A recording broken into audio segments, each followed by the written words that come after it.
Hello दोस्तों, स्वागत है आप सभी का हमारे यूट्यूब चैनल एग्रोनॉमी वर्ल्ड में। तो दोस्तों आज हम आपके लिए लेके आए हैं ICAR आरबी नेट 2021 जो ओरिजिनल पेपर जो कि 2021 में पूछा गया था एग्रोनॉमी का। तो ये क्वेश्चन बाय क्वेश्चन हम डिस्कस करेंगे और वीडियो में लास्ट बने रहिएगा। नेट सिलेबस वाले वीडियो का लिंक मैंने डिस्क्रिप्शन में दे दिया, आप वहां जाके पूरे नेट का सिलेबस देख सकते हैं। तो दोस्तों पहला क्वेश्चन आ गया, ridge and furrow method was developed by ICRISAT, CRIDA, कजरी या आईकार्डा। आपको बताना है किसने डेवलप किया था। तो international crop research institute for semi arid tropics, central research institute for dryland agriculture, central arid zone research institute, international crop research institute for dryland areas Aleppo Syria में पाया जाता है। तो सभी का स्टैंड। नेक्स्ट क्वेश्चन है, क्रीडा located at, तो हैदराबाद है। और आपका चलते हैं अगले क्वेश्चन पे, central institute of arid horticulture तो बीकानेर में है। इंटरनेशनल वाटर मैनेजमेंट इंस्टीट्यूट तो इंटरनेशनल है तो श्रीलंका में है। नेक्स्ट है, राइस इंपॉर्टेंट बीड तो इकानोकुला क्रुसिगेली, इकानोकुला कोलेनम होता है। और स्टेडी प्रेसिपिटेशन क्लाउड इज निम्बोटेटस जो कि कंटिन्यूस बारिश करता है। Range of photosynthetic active radiation जो 0.4 to 0.7। Rice is a plant most tropical crop कौन सा होता है, शॉर्ट डे प्लांट होता है। Saline and alkaline soil tolerant crop तो ढैंचा होता है। ढैंचा जो सलाइन अल्कलाइन टॉलरेंट होता है आपका, जो ग्रीन मैन्योर में यूज किया जाता है। Reclamation of saline soil requires of soluble salts तो फ्लडिंग एंड लीचिंग। आपका नेक्स्ट कोई optimum temperature for germination wheat तो 15 से 20 centigrade. EC is used to measures of the soil salinity. Saline soil is also known as तो white alkali or solonchak. Highest nitrogen content is in which nitrate fertiliser तो ammonia anhydrous ammonia होता है आपका। Pan evaporation method majority used for ET। Downward movement of water is called percolation. ये question बहुत आता है आपका। Depth of water table is measured by piezometer, ये depth of water table piezometer. Annual rainfall of dry land farming तो dry land farming में more than 750 mm होता है। Favourable water balance under stressful condition तो reducing transpiration and accelerating water balance, ये सही answer है आपका। प्रॉब्लम सॉइल्स आर एसिड तो saline soil, alkaline soil, water logged soil. Ridge and furrow method saves % of water comparatively check basin तो लगभग 35% होता है। आप भी अपना सही आंसर चेक करना एक बार। Most used method of irrigation in India, most used method जो है चेक बेसिन है और ज़्यादातर फ्लडिंग भी यूज करते हैं, लेकिन मोस्ट सुटेबल है जो चेक बेसिन है। खैरा डिजीज इज ड्यू टू, ये दोस्तों हर एग्जाम में आता ही तो आपको सबको पता है कि जिंक डिफिशिएंसी होता है, हर एग्जाम में आने वाला क्वेश्चन है। Collecting and storing of water for subsequent use is called water harvesting, बहुत ही अच्छा क्वेश्चन है जो कि हर एग्जाम में आता ही आता है। Stem and root nodulating green manure crop जिसको बोलते हैं डबल नोडुलिंग तो सस्विनिया रोस्टेट्रा होता है। CN ratio of leguminous crop, leguminous crop का CN रेशियो 20 to 30:1 होता है। आपको आगे टेबल मिल जाएगा जिसमें सभी का दिया हुआ है, इसमें आप आराम से स्क्रीनशॉट ले सकते हैं और सभी का टेबल याद कर सकते हैं। कोई ना कोई CN रेशियो पूछा जा सकता है आपके एग्जाम में। दोस्तों चैनल पे पहली बार आए हैं तो चैनल को सब्सक्राइब कर लेना, वीडियो को लाइक कर लेना और वीडियो में लास्ट तक बने रहिए। Urea should be applied at तो यूरिया फर्टिलाइजर जो नाइट्रेट फर्टिलाइजर तो reduce zone. Water is held around soil particles due to force तो कोहिजन एंड एडहीजन तो आपका कौन सा होगा, वाटर सॉयल है तो कोहिजन नहीं एडहीजन होगा आपका सही जवाब। Critical stage of irrigation for wheat तो क्रिटिकल स्टेज पूछा जाएगा तो CRI स्टेज है। और वैसे वीट में 6 क्रिटिकल इरिगेशन स्टेज होते हैं जो कि आपको आगे टेबल मैंने बना दिया है। तो ये C का मतलब होता है crown rotation, tillering, jointing, farming, mating, milking और डफ स्टेज तो ये आपके सामने दिया हुआ है, तो आप इसका स्क्रीनशॉट ले सकते हैं। फिर अगला क्वेश्चन है, critical stage of irrigation of rice तो आंसर होगा टिलरिंग। इसमें 3-4 ऑप्शन जो आया था वो मैंने रख दिया। Soil erosion is more in area of India, कहाँ जा सबसे ज़्यादा सोइल इरोजन होता है तो नॉर्थ ईस्ट इंडिया में होता है क्योंकि यहाँ हैवी रेनफॉल होते हैं और ये हम इंडिया में लो लैंड में आते हैं। Minimum crop residue cover requirement in conservation agriculture तो कंजर्वेशन एग्रीकल्चर में मोर देन 30 या 30% होना चाहिए, जिसका आगे टेबल आपको मिल जाएगा। तो ये कन्वेंशनल टिलेज, रिड्यूस टिलेज और कंजर्वेशन टिलेज है जिसमें क्रॉप रेजिड्यू रिक्वायर होता है फील्ड में, तो आपको मैंने दे दिया, आप स्क्रीनशॉट ले सकते हैं। ये इसमें से कोई ना कोई क्वेश्चन हर एग्जाम में आता ही आता है। चलते हैं नेक्स्ट क्वेश्चन की तरफ। Onset of south west monsoon in Kerala, south west monsoon जो कि 75% रेनफॉल का जिम्मेदारी लेता है तो केरला में आ जाता है 5 जुलाई तक। Moisture retention is comparatively high in तो मॉइस्चर रिटेंशन किस में होता है? तो सिल्ट लोम सॉयल में। ऑप्शन के हिसाब से यही ऑप्शन सही था। Permanent wilting point indicator plant, permanent wilting point का इंडिकेटर प्लांट कौन सा है? तो सनफ्लावर हम यूज करते हैं, तो ऑप्शन के हिसाब से सनफ्लावर सही था। Climatological community classified drought is, climate के हिसाब से मीटियोलॉजिकल ड्रॉट होगा, जबकि ये चारों ऑप्शन मैंने रख दिया है। Plants are unable to uptake water even though there is abundance of water, तो हाइड्रोलॉजिकल ड्रॉट होता है। फंक्शन ऑफ पोटेशियम, फंक्शन का मेन पोटेशियम का मेन फंक्शन क्या होता है? तो drought assistant and grain quality of grains होता है। न्यूट्रिएंट कंटेंट ऑफ डीएपी, तो दोस्तों ये आपको भी पता है और ये क्वेश्चन आया भी था। पीएच वाज प्रपोज्ड बाई, तो एसपीएन सोरेनसन करके साइंटिस्ट थे। हाईएस्ट इक्विवेलेंट बेसिसिटी, तो हाईएस्ट इक्विवेलेंट बेसिसिटी किसकी होती है? तो कैल्शियम साइनामाइड की होती है, 63% होती है। आगे आपको पूरा टेबल मिल जाएगा, जो कि देखिए दोस्तों ये टेबल मैंने आपके सामने दे दिया, इसके स्क्रीनशॉट लेके आप याद कर सकते हैं। इसमें से कोई ना कोई वैल्यू किसी न किसी एग्जाम में पूछा ही जाता है, तो आप इसका स्क्रीनशॉट ले लीजिए और याद कर लीजिए। Highest equivalent acidity of which fertilizer, तो इसमें वहाँ बेसिसिटी पूछा था, एसिडिटी पूछा, तो ammonium chloride according to option सही था ये, जबकि सबसे ज़्यादा होता है एनहाइड्रस अमोनिया का। तो इसका भी टेबल मैंने आपके सामने दे दिया है, आप इसका स्क्रीनशॉट ले लीजिए और इसको अच्छी तरह से याद कर लीजिए, क्योंकि इसमें से किसी न किसी का तो हर एग्जाम में आता ही आता है, चाहे अमोनियम एनहाइड्रस का पूछ लिया, अमोनियम क्लोराइड का पूछ लिया, डीएपी का पूछ लिया, यूरिया का पूछ लिया, तो आप याद कर लो। इन सलाइन अल्कलाइन सॉयल ईएसपी, ये भी दोस्तों बहुत ही इंपॉर्टेंट क्वेश्चन है। सलाइन अल्कलाइन और सलाइन अल्कलाइन में से पीएच, ईसी और ईएसपी में से किसी न किसी कोई ना कोई वैल्यू पूछी ही जाती है, तो इसका मोर देन होगा 15। आगे मैंने टेबल दे दिया है, तो दोस्तों ये है आपका टेबल। इनमें से हर एग्जाम में कोई ना कोई वैल्यू पूछी जाती है, तो आप इस टेबल के अकॉर्डिंग और अपने ट्रिक के हिसाब से याद कर लीजिए, क्योंकि हर एग्जाम में कोई ना कोई क्वेश्चन इसमें से आता ही आता, कभी एक कभी दो क्वेश्चन आ जाते हैं। ये नेट में आया था आपके एग्रोनॉमी के। Next question, most tolerant crop of water logging condition is, तो वाटर लॉगिंग कंडीशन में राइस होता है, क्योंकि इसमें एरेनकाइमेटस टिश्यू पाए जाते हैं। Most sensitive crop to water logged condition, तो वाटर लॉग्ड कंडीशन को सेंसिटिव ज़्यादा टोबैको होता है, इसके बाद मेज होता है, तो ऑप्शन के हिसाब से टोबैको सही था। Suitable cropping system under stressful condition, तो upland rice plus gram, option के हिसाब से यही सही था।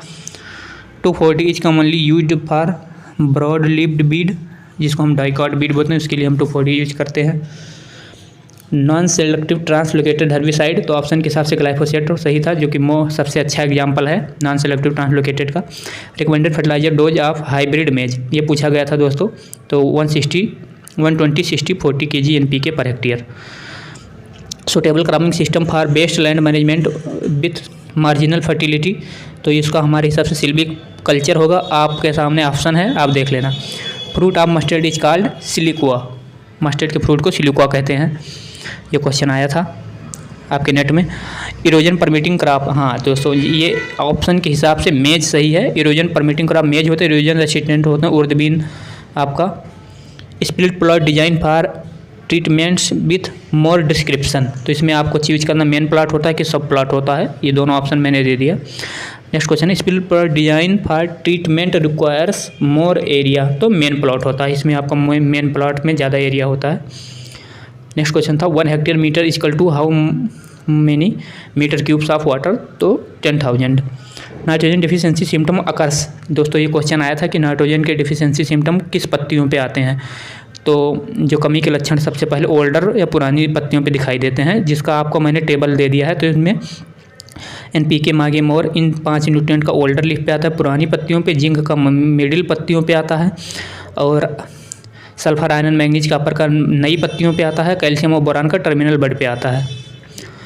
Marketable yield of crop production upon amount of water used, ये किसका डेफिनेशन है, तो वाटर यूज एफिशिएंसी का डेफिनेशन है। Percentage of water used for marketable metabolic activity of plant is less than 1%। Water ascend by plant through, तो water में plant में जो वाटर किसके द्वारा जाता है, जाइलम के द्वारा, फ्लोएम के द्वारा, food. Neutron probe is also known as, तो न्यूट्रॉन प्रोब को दूसरे नाम से किया जाता है, डेप्थ गेज मीटर के नाम से जाना जाता है। Neutron probe consist of, neutron probe में क्या यूज होता है, बेरिलियम और रेडियम यूज होता है। ये क्वेश्चन बहुत ही इंपॉर्टेंट क्वेश्चन है और आपके नेट में आया था। Water requirement equal to formula क्या होता है, irrigation requirement plus effective rainfall plus soil profile contribution, ये भी क्वेश्चन आपका आया हुआ था। Combined application of saline and canal water is called conjunctive use of water, और फोटोसिंथेसिस प्लस मेटाबॉलिक एक्टिविटी के लिए तो conceptive. Cultivation of same crop year after year is called monoculture, अगर एक साल में एक ही क्रॉप 3 बार उगाएं तो मोनोक्रॉपिंग होगा। Parthenium causes disease, parthenium disease जो होता है कांग्रेस ग्रास जिसको बोलते हैं, स्किन एलर्जी और अस्थमा होता है। Seed passing through birds digestive tract is called endozoochory, dispersal होता है जो बर्ड के द्वारा इंडोजूचेरी कहलाता है। Plant state capable of growing roots in hard rocky surface is called petrophytes, और जो चट्टानों पे उगते हैं पेट्रोफाइट्स होता है, पहाड़ों पे जो उगते हैं उसे जीरोफाइट बोलते हैं। Growing short duration crop in between two main crops is called catch crop, catch crop होता है जो length of growing period LGP जिसको बोलते हैं अंडर ड्राई फार्मिंग तो लेस देन 75 डेज। ये आपका बहुत इंपॉर्टेंट क्वेश्चन है और इसका टेबल मैंने आगे दिया है जो आप देख सकते हैं। ड्राई फार्मिंग के लिए length of growing period less than 75, dry land farming के लिए 70 to 120 और रेनफेड के लिए मोर देन 120 डे होता है।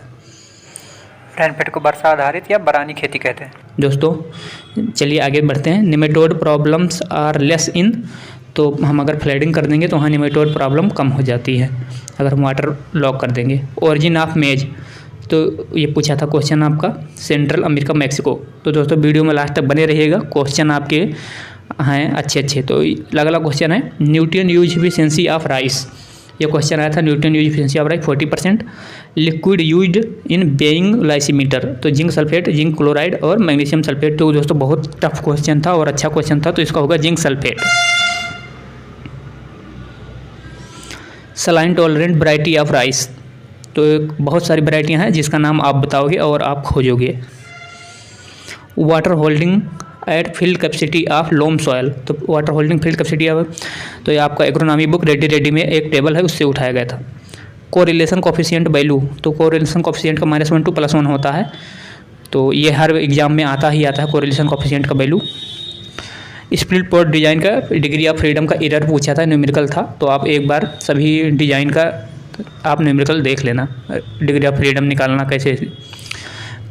नेक्स्ट क्वेश्चन है एक the process of dividing the experimental material into different groups make the greater homogeneous is known as local control. जो प्रिंसिपल ऑफ डिजाइन है लोकल कंट्रोल, रेप्लिकेशन और randomization, उसमें local control का definition पूछा था। Number of semi arid wet humid month in a year according to modified rules, तो 4.5 to 7 होता है। आगे मैंने पूरा टेबल दे दिया है तो आप याद कर सकते हैं, स्क्रीनशॉट ले सकते हैं। ये आप इस टेबल में से ये GA जो है जियोग्राफिकल एरिया है और एरिड मंथ है, तो आप इसमें से स्क्रीनशॉट लेके याद कर लीजिए, कोई ना कोई वैल्यू किसी न किसी एग्जाम में पूछा जाता है। Length of growing period LGP under dry land farming, जो आगे मैंने टेबल दिया था उसमें अब ड्राई लैंड फार्मिंग का पूछ लिया है तो कोई दिक्कत नहीं, आप याद कर लिए होंगे 75 to 120 डेज। और IW/CPE रेशियो का कैलकुलेशन आया था, तो बहुत इजी क्वेश्चन होता है, आप कहीं से भी न्यूमेरिकल बुक से, एग्रोनॉमी के न्यूमेरिकल बुक अभिजीत शर्मा या अमित भटनागर से देख लेना। Iron in plant is, iron पूछा है प्लांट में कैसा होता है, तो मोबाइल होता है, चलायमान होता है आयरन आपका मोबाइल में, प्लांट में। तो water log resistant crop is rice, ये दोस्तों क्वेश्चन है वाटर लॉग रेसिस्टेंट क्रॉप कौन सा है, तो अकॉर्डिंग टू ऑप्शन राइस था, क्योंकि इसमें एरन काइमेटस टिश्यू पाई जाती है जो कि रोटिंग से बचाती है। Rice wheat cropping system in north India follow which techniques for straw management, तो कंजर्वेशन एग्रीकल्चर जो हम टर्बो हेपेसीडर के द्वारा करते हैं। Conservation farming how many crop residue requires in field, तो 30% और more than 30%। Hybrid herbicide used for upland rice, तो पेंडिमेथालिन और नॉमनी गोल्ड जो कि बिस्पैरेबिक सोडियम होता है, बहुत ही ट्रेंड में है इस समय। इमेजाथापर यूज्ड इन विच क्रॉप, तो इमेजाथापर ऑप्शन के हिसाब से सोयाबीन होगा, और सोयाबीन में सबसे अच्छा हर्बिसाइड जो होता है इमेजाथापर होता है, बहुत ही अच्छा यूज हर्बिसाइड होता है जो कि सोयाबीन में यूज किया जाता है।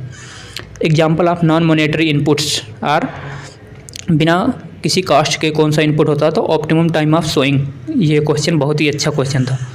Example of natural resources who used in as input, तो नेचुरल रिसोर्स होगा लैंड, आपका इनपुट जो होता है land, labour, capital, management. Water absorbed by plant is through roots and roots hair, जो वाटर प्लांट ऑब्जर्व करता है वो जड़ और जड़ के बालों द्वारा करता है। क्रॉप कोफिशिएंट फार्मूला पूछा गया था आपका, तो इवेपोट्रांसपिरेशन अपान पोटेंशियल इवेपोट्रांसपिरेशन होता है जो कि क्रॉप कोफिशिएंट कहलाता है। आपका आया था under dry land situation ET can be reduced by, तो इवेपोट्रांसपिरेशन किसके द्वारा रिड्यूस किया जाएगा, तो यूज करेंगे हम एंटी ट्रांसपेरेंट्स यूज करते हैं और मल्चिंग भी यूज करते हैं, लेकिन ऑप्शन में एंटी ट्रांसपेरेंस सही था। एंटी ट्रांसपेरेंस उसमें ऑप्शन के हिसाब से पूछा था, तो मिथाइल अल्कोहल होता है जो कि आपका एंटी ट्रांसपेरेंट के रूप में यूज किया जाता है। डिफरेंट टाइप के एंटी ट्रांसपेरेंट होते हैं जो कि मैंने आपके सामने दे दिया है फार्मूला, ये पूरा टेबल दे दिया तो आप याद कर सकते हैं। Stomata closing and film farming type, reflecting type और ग्रोथ रिटार्डेंट टाइप, सभी के एक एक एग्जाम्पल मैंने दे दिया है, तो इसमें से किसी न किसी टाइप का पूछ लिया जाता है एग्जाम में आपके।